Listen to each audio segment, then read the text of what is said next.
नहमदुहु नुसल्ली अला रसूलिहिल करीम अम्मा बाद रब्बि इश्रह ली सदरी यस्सिर ली अमरी अहलुल उक़दतम मिन लिसानी यफ्क़हू क़ौली।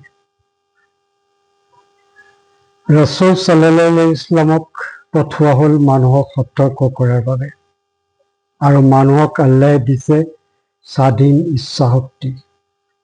বিচাৰ্য বিষয় হ'ল মানুহে সত্য গ্ৰহণ কৰিব পাৰে, নহলে সত্যৰ পৰা মুখ ঘূৰাই ৰাখিব পাৰে। মুখ ঘূৰাই ৰাখিলে আছে শাস্তিৰ ব্যৱস্থা। ৰসূল আৰু জনগণৰ মাজৰ সম্পৰ্কটো আপোনালোকক কোৱা হ'ল। ইন্না হুৱা ইল্লা যিক্ৰুল লিল আলামিন।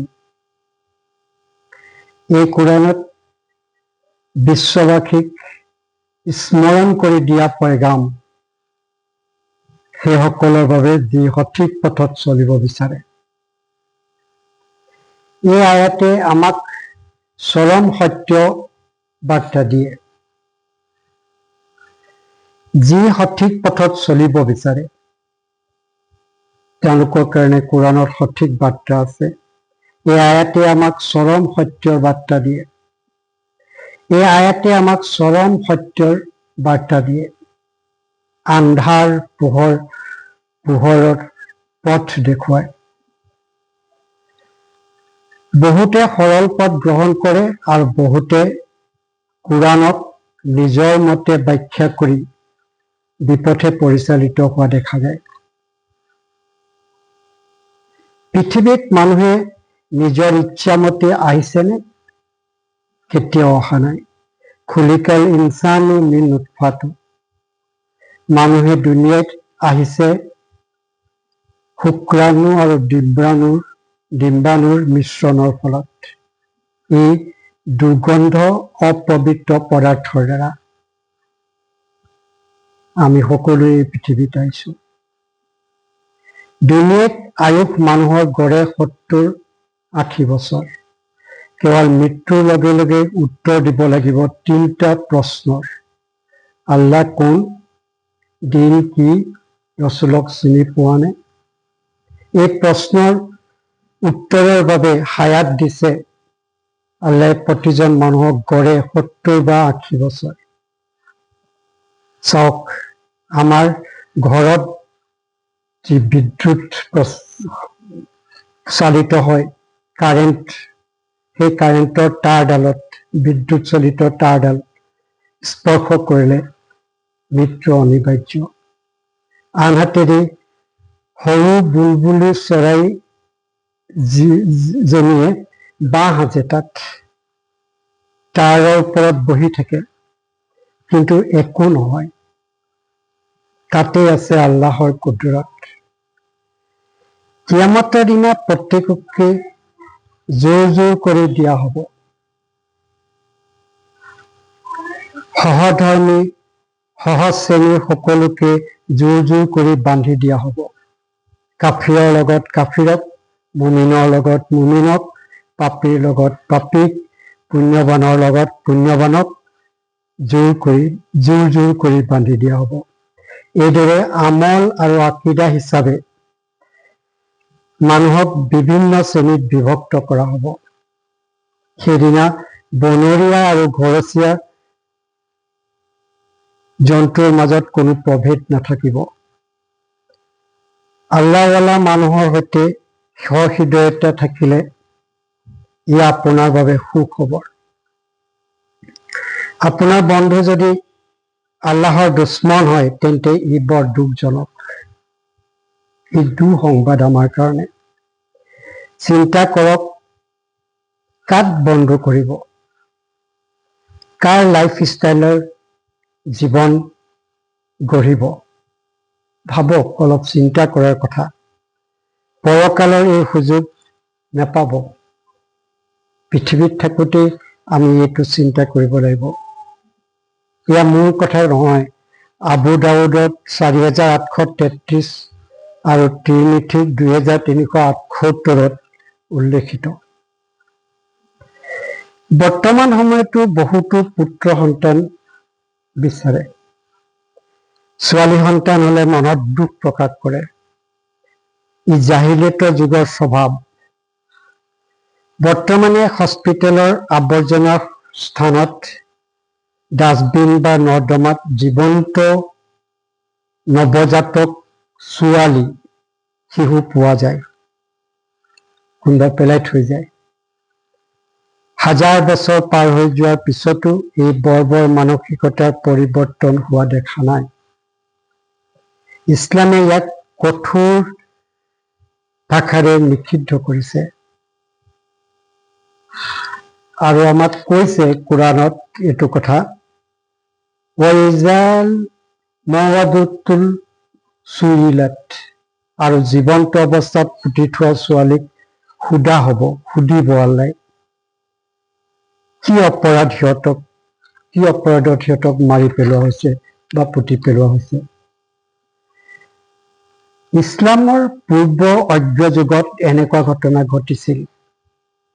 কিয়ামতৰ দিনা এই নিষ্ঠুৰ আচৰণৰ কৈফিয়ত দিবই লাগিব, ইয়াৰ জবাবদিহি হ'বই লাগিব আৰু ইয়াৰ কাৰণে কঠোৰ শাস্তি ভোগ কৰিব লাগিব। কিয়নো নৱজাতকৰ অপৰাধ কি? ইয়াৰ অপৰাধ কেৱল এইটোৱেই, সিহঁতে ছোৱালী হৈ জন্মিছে। ইবনে উমৰ ৰাদিয়াল্লাহু আনহুৰ পৰা বৰ্ণিত, আল্লাহৰ ৰাসূল সাল্লাল্লাহু আলাইহি ওয়াসাল্লামে কৈছে, যি ব্যক্তিয়ে কিয়ামতৰ দিনৰ অৱস্থা স্বচকুৰে চাব বিচাৰিছে তেওঁলোকে যেন তাকৱীৰ, ইনফিতৰাত আৰু ইনচিকাত পঢ়ে, গম পাব, তেতিয়া চাব পাব। এই কথা তিৰমিথিৰ 3333 নম্বৰ হাদিছত উল্লেখ আছে। এই কথা যিখিনি আমি বৰ্ণনা কৰিছো সেই কথাবিলাক সূৰাত তকবীৰত বৰ্ণনা কৰা আছে। আমি যদি সূৰাৰ ধাৰাবাহিকতাৰ ফালে যদি চাওঁ, সেই অনুযায়ী এই সূৰা হ'ল 81 নম্বৰ সূৰা, 81 মক্কী সূৰা। তকবীৰৰ অৰ্থ মেৰিয়াই পেলোৱা। সেইদিনা সূৰ্যক আন্ধাৰে মোহাৰি পেলাব, পৃথিৱীখন আন্ধাৰ হৈ পৰিব।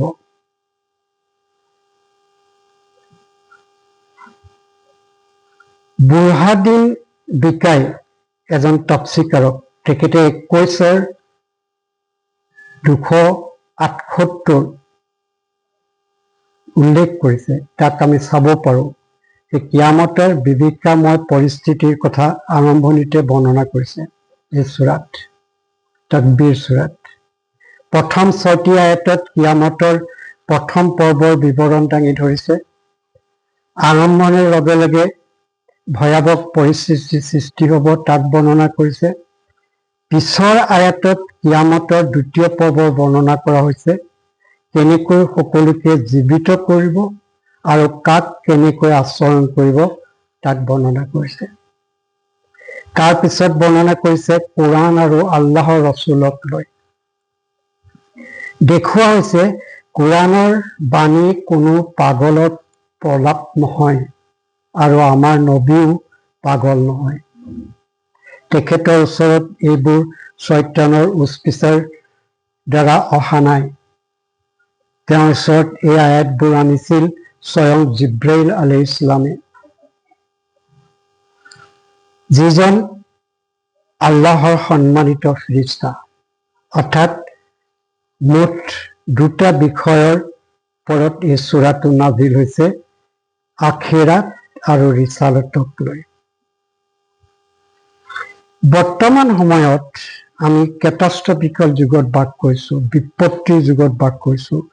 অৰ্থনীতি, ৰাজনীতি, সমাজনীতি, সামৰিক নীতি, প্ৰশাসনীয় ব্যৱস্থা, নৈতিকতাৰ স্খলন, পৰিয়ালৰ মাজত মতানৈক্য, জাতি প্ৰীতি, যাক বৰ্তমানে কয় জাতীয়তাবাদ, দেখা যায়। যিকোনো মূল্যৰে এটা জাতি অন্য এটা জাতিৰ ওপৰত নিজস্ব প্ৰভাৱ বিস্তাৰ কৰিব বিচাৰে। জাতি প্ৰীতিয়ে এছামৰ একমাত্ৰ মানদণ্ড। বৰ্তমান সময়তো এই জাতি প্ৰীতি চূড়ান্ত পৰ্যায়ত উপনীত হৈছে। অলপতে ভাৰতবৰ্ষৰ ন্যায়াধীশ চিফ জাষ্টিছে নিবনুৱা যুৱকসকলক কক্ৰোচ পঁইতাচোৰাৰ দৰে হয় বুলি কোৱাৰ লগে লগে কক্ৰোচ জনতা পাৰ্টি গঠন হ'বলৈ গৈ আছে। কিন্তু জেন জিয়ে পলিটিকেল ৰিভলিউশ্যন নকৰি সাইকলজিকেল ৰিভলিউশ্যন গঢ়ি তুলিলে 100% ছাকচেছ হ'ব এই খাটাং। কাৰণ আজিকালি ইমোশ্যনৰ যোগেদি যিটো ৰাজনৈতিক পৰিৱেশ গঢ়ি তুলিছে তাৰ ফলত আমি কি হৈ আছে সকলোৱে উপলব্ধি কৰিব পাৰিছোঁ আৰু জানিছোঁ কথাটো। গতিকে আমি প্ৰত্যেকেই এই কথাবিলাক বৰ্তমান সময়ত ঘটি থকা কথাবিলাকৰ ওপৰত চিন্তা চৰ্চা কৰি কোৰাণক সৰলভাৱে গ্ৰহণ কৰিব লাগিব। আৰু বহুতে কোৰাণক নিজৰ মতে ব্যাখ্যা বা অপব্যাখ্যা কৰি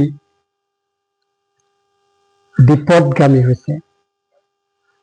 নিজকে বিপথে নিয়াৰ উপৰিও অন্যকো শাস্তিৰ পথলৈ ঠেলি দিছে।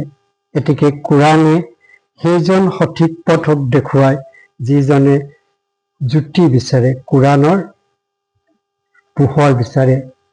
সেই অৱস্থাটো আমাৰ প্ৰত্যেকৰে বহুত দৰকাৰ। এই ক্ষেত্ৰত আপোনালোকে ইয়াৰ কাৰণ আৰু প্ৰভাৱ এই দুটা বস্তু চাব পাৰে। কাৰণটো কি? সৰুক যদি আমি স্নেহ কৰোঁ, সহানুভূতিশীল হওঁ, দেখুৱাওঁ, তেতিয়া কি হ'ব? তেওঁলোকৰ ভিতৰত গঢ়ি উঠিব মানুহক ভাল পোৱা এটা সুন্দৰ চৰ্চা।